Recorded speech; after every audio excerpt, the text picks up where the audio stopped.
Dans le lac de Neuchâtel, une conduite sous lacustre en acier soudé a été posée. Cette première européenne était une nécessité. La ville d'Yverdon-les-Bains peut aujourd'hui se targuer d'avoir relevé ce défi technique, garantir à la population la sécurité d'approvisionnement en eau potable.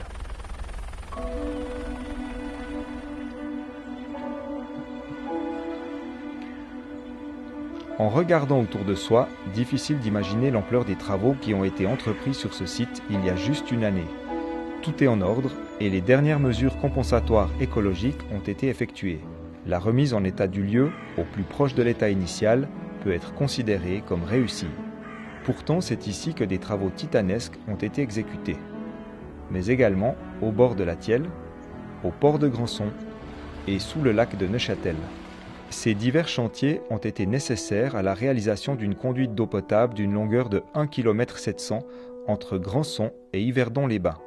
Le but, assurer la sécurité d'approvisionnement en eau de la ville et des communes avoisinantes. Le réseau existant comportait un point faible. Sur plus d'1,5 km, le seul vecteur d'eau potable, côté Grandson, était une conduite en acier construite peu après 1940. Située sur l'axe Grandson-Yverdon-les-Bains, elle menaçait de se rompre à cause notamment de la corrosion. Il fallait également finaliser la conduite de doublage partiellement construite à la fin des années 60. Mais avant de passer à l'action, durant plusieurs années, le service des énergies yverdonois travaille, entouré d'experts, pour trouver la meilleure solution. Quelle invention, quel modèle pouvait minimiser les impacts d'un tel chantier? Comment contourner les difficultés techniques, urbanistiques et environnementales? Il en faut plus pour démotiver le service des énergies. Études, plans, tracés, les heures de travail sur le sujet s'enchaînent. Après maintes réflexions, diverses solutions sont envisagées. Enfin, en 2010, le but semble près d'être atteint. 3 variantes concrètes sont étudiées et proposées au service de l'État. Un tracé sous lacustre et 2 tracés terrestres, dont un en lisière de forêt et l'autre à travers champs. Les coûts varient entre 3 et près de 5 millions.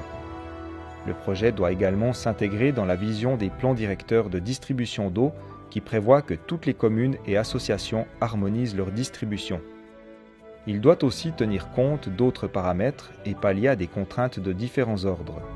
Depuis que la station de pompage au lac a été construite à Grandson en 1943, la situation a bien changé. À cette époque, elle desservait 11 500 habitants. Aujourd'hui, ils sont plus de 30 000 à être reliés au réseau existant. Depuis, l'utilisation du bord du lac s'est accrue, l'urbanisation a progressé et les préoccupations environnementales sont à l'ordre du jour.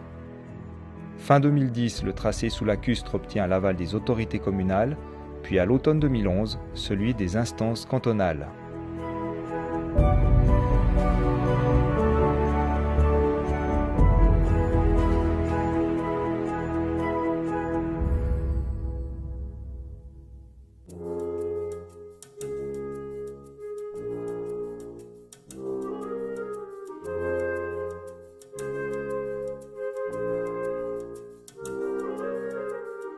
La conduite sera construite entre le port de Grandson et l'entrée de la ville d'Yverdon-les-Bains.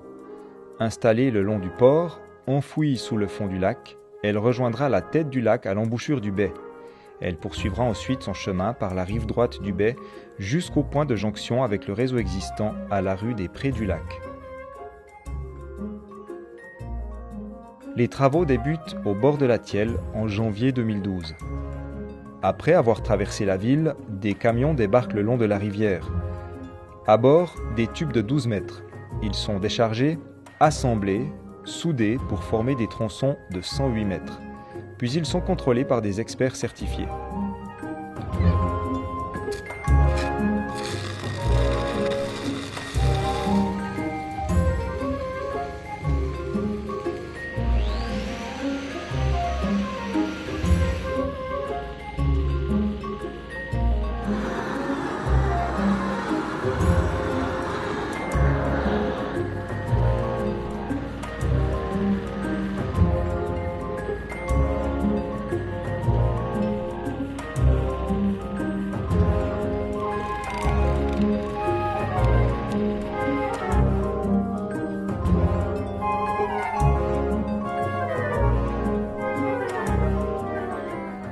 En l'absence de vent, une embarcation de travail vient chercher ces tronçons remplis d'air pour ensuite les remorquer au large où ils seront soudés les uns aux autres, coulés en fond de souille et ancrés.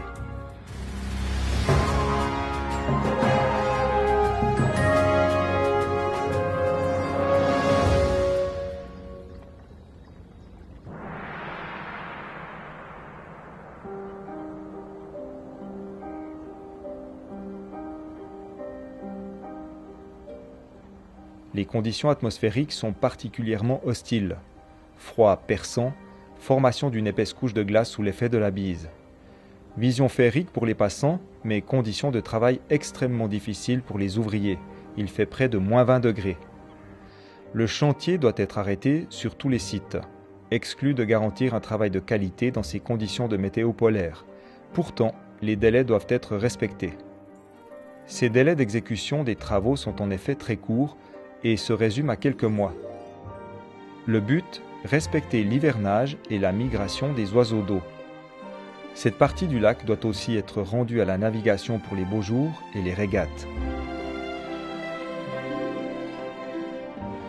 Retour du Beau, c'est avec d'autant plus de rapidité que les travaux reprennent.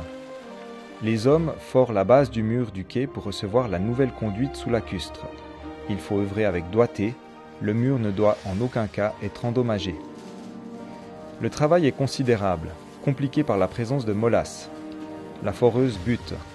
Les hommes s'acharnent et enfin, dans la grande fosse appelée cellule de départ, un pousse-tube introduit une gaine d'acier dans la fondation du mur.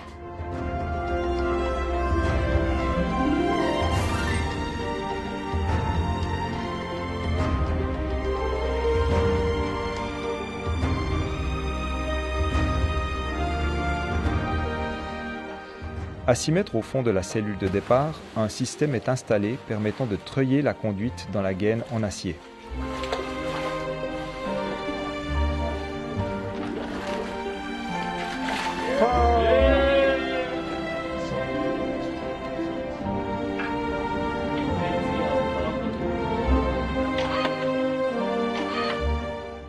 Un plongeur oriente les ouvriers pour que la conduite soit parfaitement alignée et passe sans accroc dans la gaine qui offre que quelques millimètres de jeu.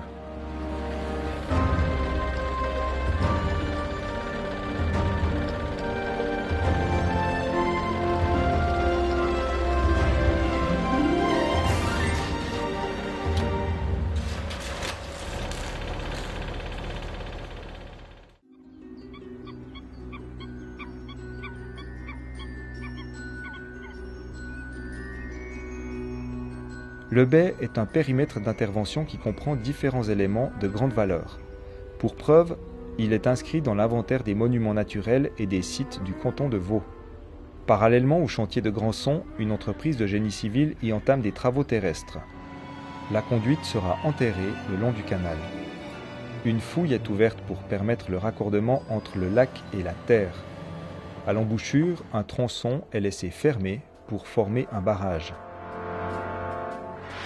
La fouille est d'une profondeur inhabituelle, jusqu'à 4,50 m. Ceci permet de respecter l'espace de liberté du cours d'eau si un jour sa renaturation doit être faite. À cet endroit, le terrain est saturé d'eau. Des infiltrations menacent d'effondrement les parois de la fouille. Il faut donc procéder à un renforcement.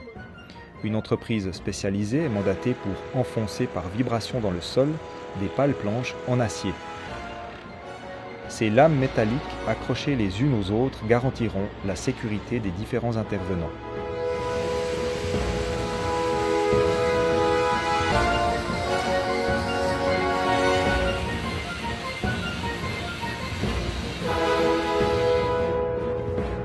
Les tronçons de 48 mètres sont soudés à l'extérieur puis assemblés en fond de fouille pour limiter la présence du soudeur à cette profondeur.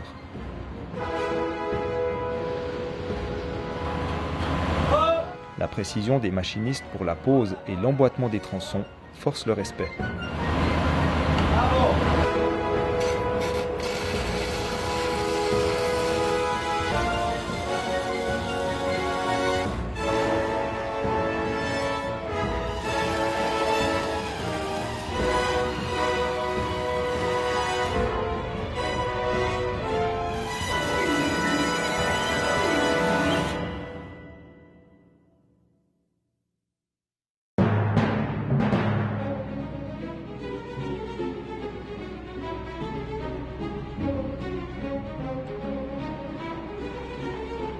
C'est une drague aspirante tout droit venue de Hollande qui va se charger de créer une tranchée appelée souille sur le fond du lac.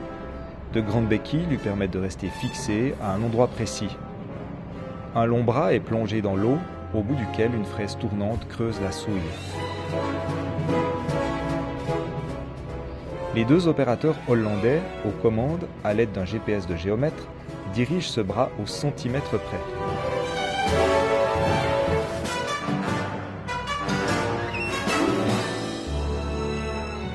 Puis les sédiments sont rejetés latéralement 30 mètres plus loin pour former un talus qui sera réutilisé pour recouvrir la conduite une fois ancrée dans la souille. Cette technique permet de garantir que la conduite ne soit pas altérée par les forts courants d'eau qui balaient régulièrement le fond des zones lacustres peu profondes. Vers l'entrée du port, la souille est creusée à 7 mètres de la surface. À l'autre extrémité, à un peu plus de 1 mètre au-dessous du fond du lac.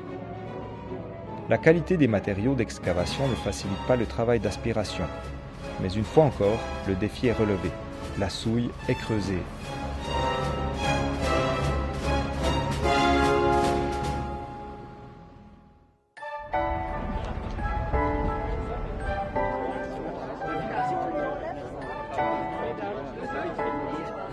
J'ai donc le plaisir de vous accueillir à cette visite de chantier très particulière puisqu'elle a lieu sur l'eau, ce qui n'est pas banal, vous en conviendrez.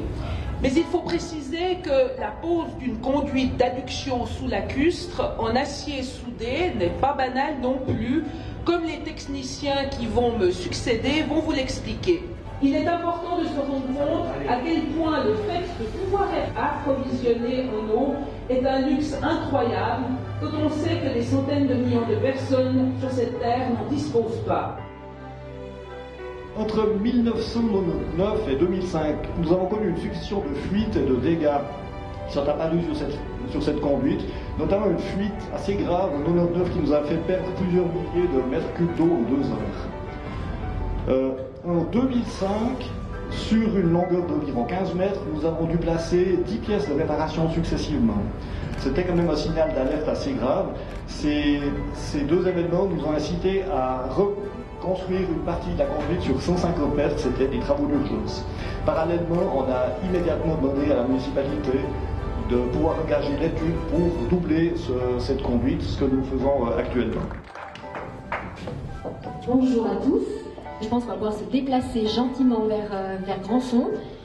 Si on prend le sens de circulation de l'eau, puisque moi mon idée c'est de vous expliquer comment se passe le chantier en ce moment, on se raccorde effectivement à Grandson dans la chambre de vanne qui est existante. Et on longe ce B pour se reprendre à nouveau sur les conduites existantes derrière la fourrière. Vous pourrez observer le B dont on ne va pas s'approcher pour des questions de profondeur d'eau. Et puis on va se rendre en direction de Grandson où actuellement se réalise vraiment le travail de soudure, c'est-à-dire qu'à la sortie de Grandson, qui est sur le conduite rectiligne, on pose un coude qui nous permet d'amorcer la courbe en direction du B.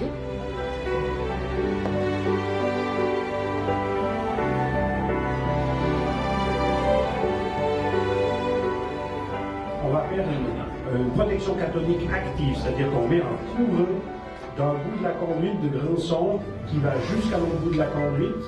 Et puis, au lieu que ce soit le tube, un cas de courroux vagabond qui va s'user et se corroder, ça va être ce qu'on appelle des anodes sacrificielles qui vont se bouffer, etc., se détruire petit à petit et qu'on va changer tous les 5 ans.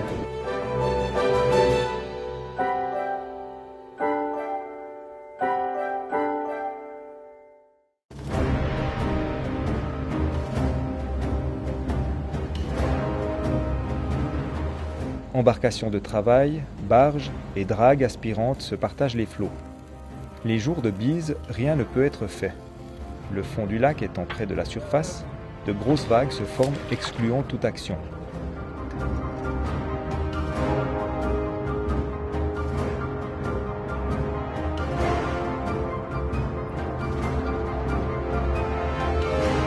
L'embarcation de travail qui tire par flottaison les tronçons assemblés au bord de la Thièle avance le long de la barge d'assemblage.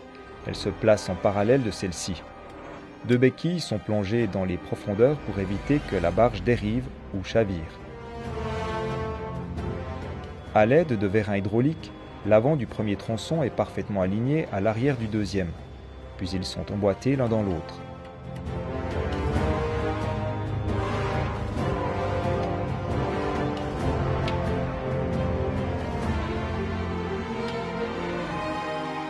Un soudeur est à l'intérieur d'un bac en partie immergé.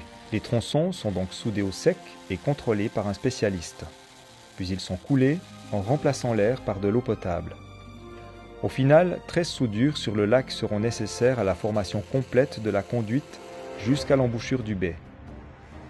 La conduite, faite d'un tube en acier enrobé de mortier de ciment, est protégée contre la corrosion par une méthode dite cathodique active.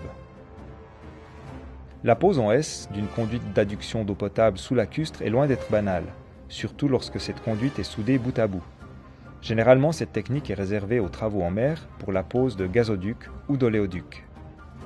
D'un diamètre de 500 mm, elle permet un débit d'eau de 16 000 litres par minute à une vitesse de 1,4 m par seconde, largement de quoi couvrir la consommation quotidienne des citoyens et, en cas de besoin, d'assurer la défense incendie à long terme. Jamais en Europe une telle méthode de pose n'avait été utilisée pour le transport d'eau potable. Un ouvrage de cette nature nécessite des moyens et des matériaux particuliers, un travail complexe et extraordinaire.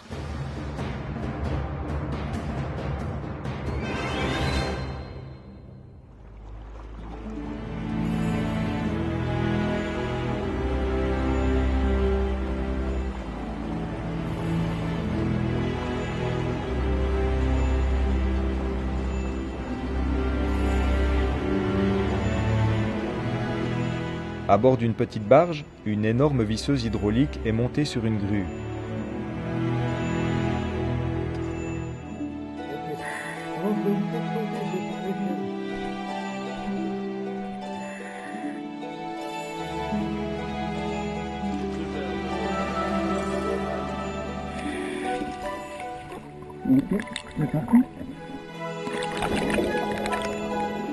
Lorsque les conditions sont optimales, on voit jusqu'à 4 mètres de profond.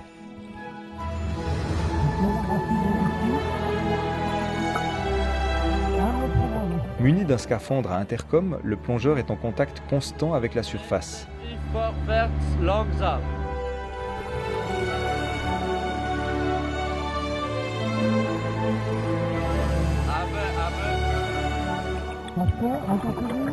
Parfois, il faut travailler à tâtons, avec une visibilité de quelques centimètres seulement.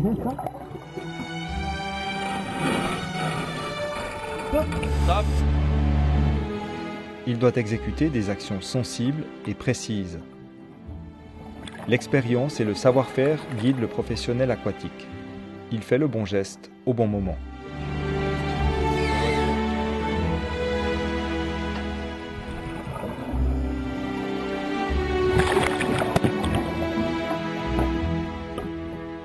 Le plongeur guide la visseuse.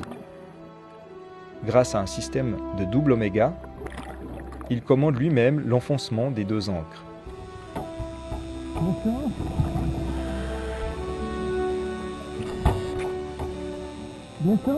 Au fur et à mesure que le travail s'exécute, le serpent formé par la conduite avance sous les flots, direction le canal du Baie.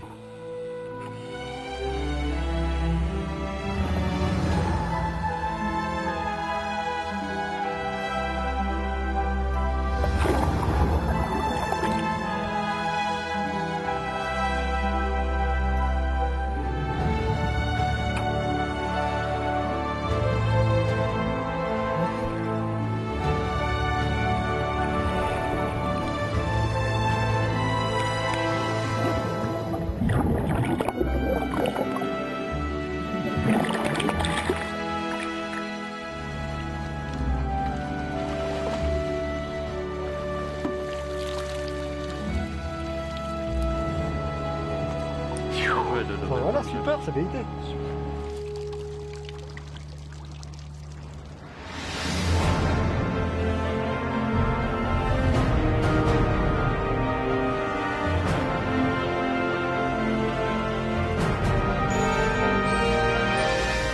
Fin du printemps, c'est ici, au Baie, que s'arrête le travail sous lacustre.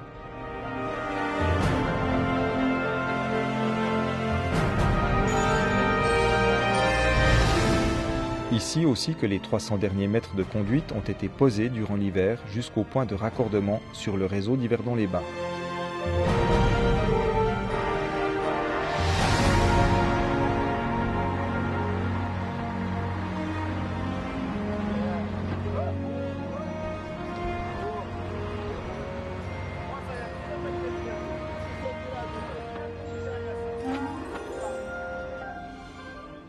Fin juin, la dernière étape peut être exécutée. La conduite est raccordée de part et d'autre au réseau existant, nécessitant une interruption coordonnée de l'alimentation de la ville.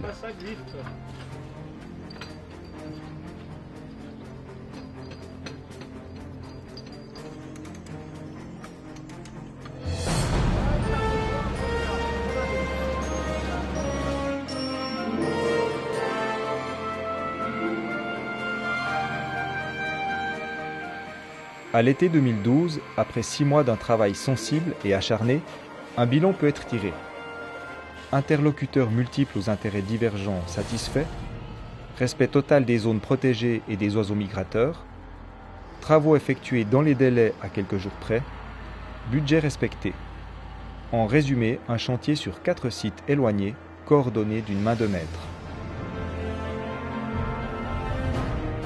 Grâce à la réalisation de cet extraordinaire projet, des dizaines de milliers de consommateurs peuvent sereinement continuer à faire un geste simple et banal, ouvrir un robinet et jouir d'une eau d'excellente qualité. L'objectif du service des énergies d'Yverdon-les-Bains est atteint. L'alimentation du réseau d'eau potable est aujourd'hui optimisée et garantie.